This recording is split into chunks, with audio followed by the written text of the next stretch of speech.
안녕하세요, 직거북입니다. 벌써 올해 6월이네요. 하루하루 시간은 정말 안 가는데 항상 지나고 보면 시간이 참 빠르다고 느낍니다. 20살 때는 10대 시절이 그리웠고 20대 후반인 지금은 20대 초중반 시절이 그립습니다. 나중에 또 은퇴할 때가 되면 그리운 시절이 더 많이 생기겠죠. 그리고 그때는 좀 더 금전적으로 여유롭기를 희망합니다. 오늘 영상은 그 여유로움을 위한 시작점이라고 할 수 있는 DC형 퇴직연금에 대한 이야기입니다. 일전 영상에서 소개해드린 바와 같이 저는 최근에 회사 퇴직연금을 DB형에서 DC형으로 변경하였습니다. 잘 모르시는 분들을 위해서 DB형과 DC형에 대해 간단히 설명드리면요. DB형은 퇴직연금 총액이 퇴직 전 3개월 급여의 평균 곱하기 근속 연수에 따라 결정됩니다. 만약에 연봉 상승이 꾸준히 높게 이루어지거나 장기 건속할 확률이 높다면 유리한 퇴직연금 형태입니다. 반면 DC형의 경우에는 퇴직연금 산정 방식이 조금 다릅니다. 회사에서는 근로자의 연봉의 12분의 1에 해당하는 금액만큼을 매년 퇴직연금 계좌에 적립해줍니다. 그러면 근로자는 그 적립금을 본인의 선택에 따라 운용할 수 있습니다. 개별 주식을 살 수는 없으나 주식형 펀드나 채권형 펀드 등 다양한 금융상품들을 골라서 운용할 수 있는 것이죠. 그렇게 본인의 운용 능력에 따라 퇴직연금 총액이 결정됩니다. DB형보다 큰 돈을 만질 수도 있고 더 작은 돈만 남게 될 수도 있는 것입니다. 돈을 잃을 가능성이 있다는 사실만으로도 이 DC형 퇴직연금이 꺼려질 수도 있습니다. 하지만 특정 조건 하에서 제대로 된 기준을 갖고 운용한다면 저는 DC형이 DB형보다 낫다고 확신하는 입장입니다. 제가 다니는 회사의 경우 원래 회사의 디폴트 값은 DB형이었습니다. 하지만 낮은 연봉 상승률 때문에 DC형 전환을 결심했습니다. 제가 목표로 하는 퇴직연금 포트폴리오의 연평균 수익률이 연봉 상승률을 충분히 뛰어넘을 수 있다고 판단했기 때문입니다. 여담이긴 한데 제가 다니는 회사에서 퇴직연금을 DB형에서 DC형으로 바꾼 사례는 제가 최초라고 합니다. 솔직히 이 말 들었을 때 내가 고려하지 못한 부분이 있나? 왜 아무도 안 하지? 싶었지만 그래도 제 판단을 믿고 바꾸기로 결심했습니다. 나중에 후회할 수도 있겠지만 다 제 선택이고 제 책임이죠. 네, 퇴직연금 유형에 대해서 간단히 설명을 드렸고요. 마침 제 퇴직연금 계좌에 돈이 들어와서 이 상품을 매수하는 과정을 보여드릴까 합니다. 참고로 퇴직연금 계좌에서는 일반 위탁 계좌나 연금저축 펀드와는 달리 주식형 펀드 같은 위험 상품군은 총 운용금액의 70%까지만 담을 수 있습니다. 즉 나머지 30%는 채권형 펀드나 적격 TTF 같은 안전상품군으로 채워야 합니다. 그래서 일단 저는 KB 미국 나스닥 100 지수 펀드를 우선적으로 매수하고 비중 제한에 걸릴 경우에는 KB 온국민 TDF를 매수할 계획입니다. TDF에 대해서 나중에 좀 더 자세히 설명드리겠습니다. 네, 먼저 화면 보시면 제 퇴직연금 계좌가 나옵니다. 이 어플은 삼성생명 어플이고요. 이 가입일자 보이시죠? 탄생한 지 얼마 안 된 따끈따끈한 계좌입니다. 적립금은 600만원 정도 있는데요. 나스닥 100 펀드를 일단은 150만원 정도만 매수해 보겠습니다. 운용 상품 변경에 들어가서요. 지금은 원리금 보장 상품에 가입되어 있는데 이걸 우측에 보이는 KB스타 미국 나스닥 100 펀드로 변경했습니다. 매도하고 매수하는 게 너무 쉬워서 굳이 제가 설명드릴 필요까지는 없는데 그냥 한번 보여드리고 싶었습니다. 아마 다른 증권사나 보험사 어플도 운용 상품 변경하는 과정은 다 비슷할 겁니다. 참고만 하시기 바랍니다.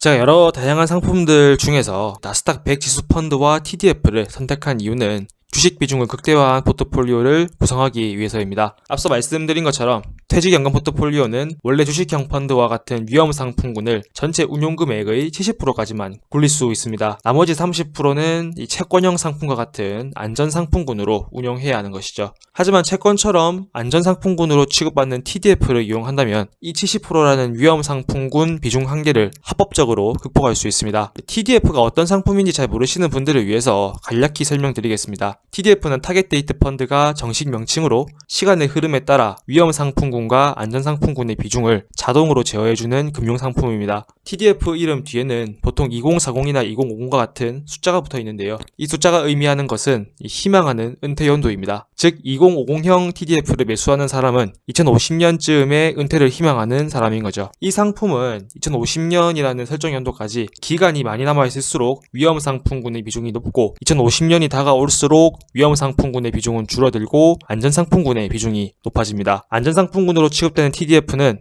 운용기간 중 주식 비중을 최대 80%까지 잡을 수 있습니다. 즉 TDF만 잘 이용한다면 이 퇴직연금 계좌로도 주식 비중이 90% 이상인 포트폴리오를 상시 유지할 수 있는 것이죠. 참고로 제가 선택한 KB 온국민 TDF 2040은 이 화면에서 보시는 바와 같이 ETF 및 펀드들로 구성되어 있습니다. 약 70%가량 주식형 상품에 투자하고 있고요. 이 상위 1에서 3순위 비중인 뱅가드 ETF들은 모두 미국 혹은 글로벌 우량주들에 투자하고 있습니다. 예를 들어 애플이나 테슬라, 엔비디아, 마이크로소프트 등이 있겠죠. 그리고 국내 코스피 지수에 투자하는 KB스타 200 ETF도 이 작은 비중이지만 보입니다. 나머지는 신흥국에 투자하거나 채권형 상품들로 구성되어 있습니다. 이 제가 선택한 이 TDF 말고도 여러 증권사에서 출시한 상품들이 많이 있습니다. 구성 상품이나 연보수 등 잘 알아보시고 자신에게 맞는 상품 선택하시기 바랍니다.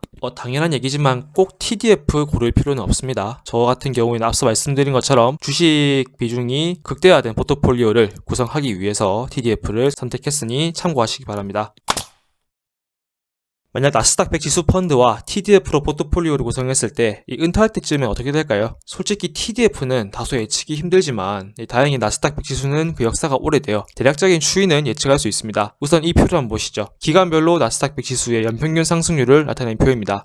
생각보다 닷컴버블 고점에서 시작한 경우를 제외하면 대부분 10% 이상의 준수한 연평균 상승률을 나타내고 있습니다. 일단 본 시뮬레이션에서는 나스닥 100 지수의 평균 상승률을 한 9% 정도로만 잡겠습니다. TDF는 나스닥 100의 3분의 2 정도인 6% 정도로 잡고요. 그 외에 기타 잡다한 조건들은 표에서 보시는 바와 같습니다. 연봉 상승률, 물가 상승률 둘 다 2.5%, 나스닥과 TDF 펀드 보수 각각 0.9%와 0.65% 승진을 했다고 했을 때 연봉 상승률은 20%에 승진 주기는 10년, 시작 급여는 세전 300만원 정도입니다. 이 나스닥 100을 너무 얕보는 거 아니냐 하실 수도 있지만 혹시 모를 상황에 대비한 안전마진이라고 생각해 주시면 감사하겠습니다. 참고로 위험 상품군과 안전 상품군 비중도 고려해야 하는데요. 이게 참 맞추는 게 어렵더라고요. 사실 이 시뮬레이션이 그렇게 완성도나 신뢰도가 높지가 않습니다. 정말 그냥 참고만 해주시면 감사하겠습니다. 그냥 이런 느낌이구나 정도로만 넘어가시면 될 것 같습니다. 여하튼 결과는 다음과 같습니다. 위조건들로 구성했을 때 30살에 시작해서 60세에 은퇴한다고 가정하면 이 3억이 조금 넘는 돈이 모이는데요. 아마 실제로 개개인마다 다 다르겠지만 어지간해선 이것보다 훨씬 크실 거예요. 나스닥 100 지수의 상승률이 또 높을 수도 있고요. 또 중요한 요소인 개개인의 급여 수준, 이것도 이 대기업 다니시는 분들은 아마 시작부터 세전 400이신 분들도 계실 거거든요.